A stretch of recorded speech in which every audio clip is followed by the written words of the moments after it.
हज़रत इमाम हुसैन और उल्लू का वाक़या आज हम साथ बैठ कर के सुनने वाले हैं। खैर असलियत ये है कि जब भी मैं हज़रत इमाम हसन और हज़रत इमाम हुसैन का नाम सुनती हूँ तो मेरे दिमाग में ना वो रील घूम जाती है करबला के वाक़े वाली, जिससे मैं 2 साल पहले तक रूबरू नहीं थी। मुझे नहीं पता था कि ये वाक़या क्या है, क्या उस समय पे हुआ था, but now that I know it, मेरे दिमाग से वो कभी निकल नहीं सकता। और मैं दुख समझ पाती हूँ मुसलमानों का उस वाक़ये को लेकर के कि कैसे 2 मासूम बच्चों की उस समय शहादत हो गई थी, वो शहीद हो गए थे। हे हाय हेलो नमस्ते जी, सत श्री अकाल, अस्सलामु अलैकुम। मैं निधि शर्मा इंडिया से, और आज बहुत सारे इमोशंस मेरे अंदर फ्लोट कर रहे हैं क्योंकि आज हज़रत इमाम हुसैन की बात हुई है, उनका वाक़या सुनने की बात हुई है। उल्लू का वाक़या पहली बार ज़िंदगी में मैं सुनने वाली हूँ। So wish me luck and all the best to you also. उम्मीद करती हूँ मेरे प्यारे से दोस्त आप खैरियत से होंगे।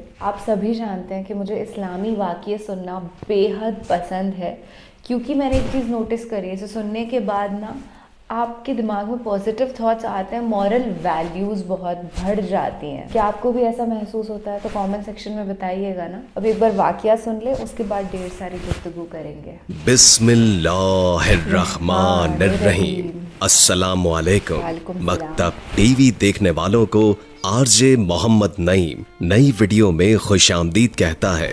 दोस्तों, आज की इस वीडियो में हम बात करने वाले हैं एक ऐसे जानवर के बारे में जिसके बारे में हमें तरह तरह की बातें सुनने को मिलती हैं। कोई इसे मनहूस कहता है तो कोई इसे घर में परेशानी लाने वाला जानवर कहता है। तो दोस्तों, हम बात करने वाले हैं उल्लू के बारे में, और आज की इस वीडियो में हम आपको उल्लू की पूरी हकीकत बताने वाले हैं, और ये बताने वाले हैं कि ये जानवर हमेशा वीरानों में ही क्यों रहता है, ये जानवर हमेशा उदास उदास सा ही क्यों रहता है। जब आप इसकी हकीकत सुनेंगे तो आपके होश उड़ जाएंगे। इसलिए दोस्तों, आप इस वीडियो को आखिर तक जरूर देखें। अगर आपको ये वीडियो अच्छी लगे तो इसे अपने दोस्तों के साथ भी जरूर शेयर कीजिए। तो दोस्तों, चलिए शुरू करते हैं। दोस्तों, उल्लू को तो आपने अपनी जिंदगी में कभी न कभी जरूर देखा होगा, और आपने ये भी महसूस किया होगा कि ये जानवर हमेशा उदास उदास सा रहता है, और ये वीरान जगहों पर ही रहना क्यों पसंद करता है। सोचने की बात है कि उल्लू हमेशा वीरान जगहों पर ही क्यों रहता है, और आपने इस बारे में जरूर सोचा होगा कि उल्लू हमेशा वीरान जगहों को ही क्यों पसंद करता है। तो दोस्तों, हम आपको इसकी पूरी सच्चाई बताने वाले हैं, इसकी हकीकत बताने वाले हैं कि उल्लू वीरान जगहों पर ही क्यों रहता है, आखिर इसकी वजह क्या है, और इसके बारे में जानकर आप हैरान और परेशान हो जाएंगे। दोस्तों, एक मर्तबा एक शख्स हजरत इमाम जाफर सादिक की खिदमत में हाजिर हुआ और अर्ज करने लगा, इमाम जाफर सादिक, आप मुझे बताइए कि ये जो उल्लू परिंदा है वो हमेशा वीरान जगहों पर ही क्यों रहता है, और ये हमेशा उदास उदास क्यों रहता है। जब हजरत इमाम जाफर सादिक ने ये सुना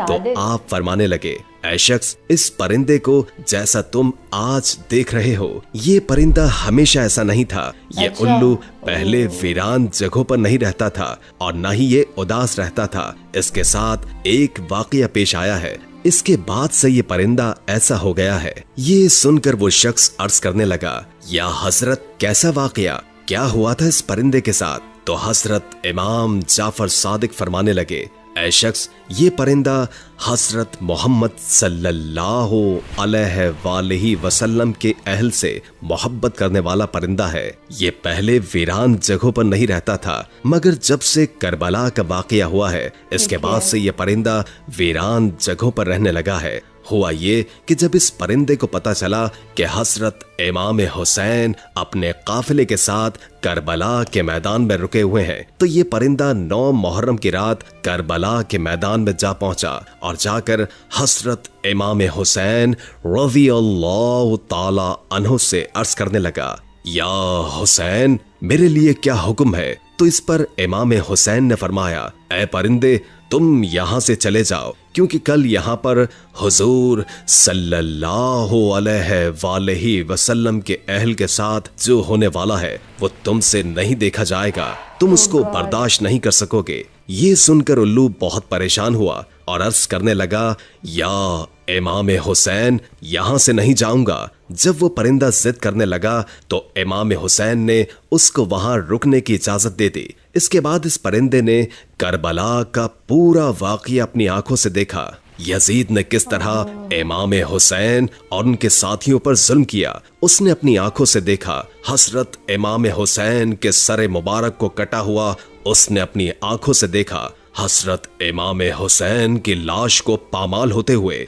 उसने अपनी आंखों से देखा। ये जुल्म देखने के बाद इस परिंदे के दिल में इंसानों के लिए नफरत बैठ गई और इंसानों पर से इसका भरोसा उठ गया। तभी से ये परिंदा इंसानों से दूर ऐसी जगहों पर रहने लगा जहां पर इंसानों की परछाई भी इस पर न पड़ सके। इसी तरह दोस्तों, ये उल्लू हुजूर सल्लल्लाहु अलैहि वसल्लम की अहल से मोहब्बत करने वाला परिंदा है, मगर आज भी बहुत से लोग उल्लू को मनहूस समझते हैं। अगर ये घर के आसपास आकर बोल देता है तो वो ये सोचते हैं कि हमारे ऊपर कोई आफत या मुसीबत आने वाली है। कई बार तो लोग इसके बोलने की वजह से अपने घर बार तक छोड़ देते हैं। दोस्तों याद रखें कि उल्लू को मनहूस कहना जाहिलाना सोच है। ये बेचारा तो एक जानवर है, एक परिंदा है जो कभी कभार बोलता है और इससे कुछ भी नहीं होता।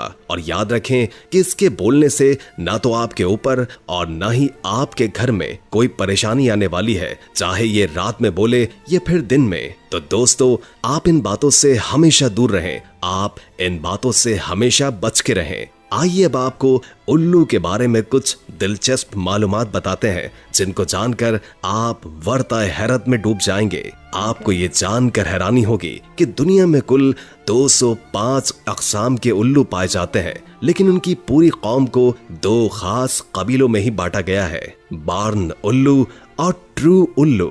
याद रहे कि चूहे, गिलहरियां, खरगोश, चिड़िया, कीड़े मकोड़े वगैरह किसानों के दुश्मन होते हैं, लेकिन उल्लू इनको अपनी खुराक बनाकर करोड़ों का अनाज बचाता है और लोगों की माली मदद करता है। इसलिए उल्लू किसानों का दोस्त कहलाता है। आमतौर से इनकी उम्र 1-2 साल ही होती है। दोस्तों आपको बताते चले कि आम तौर से उल्लू अपना घोंसला पेड़ों के खो में बनाते हैं जो जमीन से तकरीबन 20 मीटर की ऊंचाई पर होता है। इसके अलावा खंडरात या वीरान इमारतों, कुओं में भी घोंसला बनाते हैं। दोस्तों आपको बताते चले कि उल्लू से मुतालिक दीगर बातों के अलावा इंसान को मुखातिब करते हुए एक गलत बात ये भी बोली जाती है कि उल्लू की तरह दीदे नचा रहे हो। हालांकि उल्लू बेचारा अपनी आंखों को घुमाने में माजूर होता है, वो सिर्फ सामने देख सकता है, लेकिन 270 डिग्री तक अपनी गर्दन घुमाकर एक ही जगह पर बैठकर चारों तरफ देख सकता है। इसके जिस्म के पर दीगर परिंदों की बनिस्बत बहुत हल्के और मुलायम होते हैं और इसलिए जब ये उड़ता है तो इसके उड़ने से बिल्कुल आवाज नहीं होती और ये बहुत आसानी से अपने शिकार पर झपट सकता है। दोस्तों याद रहे कि मुख्तलिफ ममालिक में उल्लू से मुतालिक मुख्तलिफ दिलचस्प अकीदे पाए जाते हैं। जैसे बरतानिया में उल्लू बोलने या उसके रोने की आवाज को मनहूस समझा जाता है। जनूबी अफ्रीका में उल्लू की आवाज को मौत की अलामत समझा जाता है। कनाडा में 3 रात लगातार उल्लू के बोलने पर खानदान में किसी की मौत यकीनी समझी जाती है। अमेरिका के जनूबी और मगरिबी दोनों हिस्सों में उल्लू का देखा जाना मनहूस समझा जाता है। चीन में उल्लू दिखाई देने पर पड़ोसी की मौत की अलामत समझी जाती है। ईरान में उल्लू की अच्छी आवाज को खुशी की अलामत मानते हैं। रोने जैसी आवाज बुरी अलामत मानी जाती है। तुर्की में भी उल्लू की आवाज को मनहूस ही समझा जाता है, लेकिन सफेद उल्लू को साद माना जाता है। हिंदुस्तान में घरों पर उल्लू का बैठकर बोलना अच्छा शगुन नहीं माना जाता। मुझे लगता है कि ये जो सोच है कि अपशगुन हो जाएगा, गलत हो जाएगा, ये सोच कहीं ना कहीं गलत है, क्योंकि सनातन धर्म के अंदर उल्लू जो है उसको माता लक्ष्मी का वाहन माना गया है। जैसे इस्लाम के अंदर हमने सुना ना, करबला का वाकया इस प्यारे से परिंदे ने अपनी आंखों से देख लिया था, तो उसके बाद से ये सैड हो गया, ये वीरान जगहों पर जाकर के रहने लग गया। वैसे ही अलग अलग धर्म ग्रंथों के अंदर अलग अलग मान्यताएं हैं।